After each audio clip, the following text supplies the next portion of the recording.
আসসালামু আলাইকুম। আপনারা সবাই কেমন আছেন? আলহামদুলিল্লাহ আমি ভালো আছি। আজ আমি খিসা তৈরি করে দেখাবো।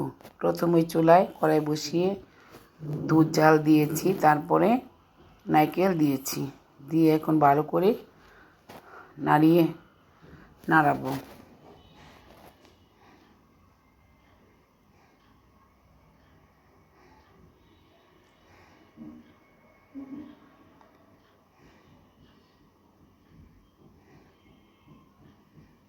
একটু ঘি দিয়ে দিব।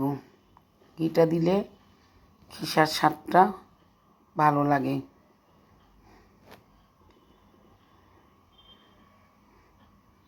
এলাচি, গরম মশলার গুঁড়া দিয়ে দিলাম, তেজপাতা দিয়ে দিলাম,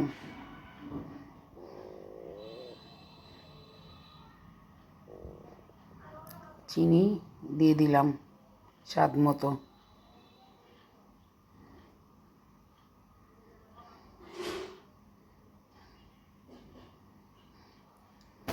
এখন চালের গুঁড়া গুলিয়ে রেখেছিলাম মিঠাই দিয়ে, ওটা দিয়ে দিলাম।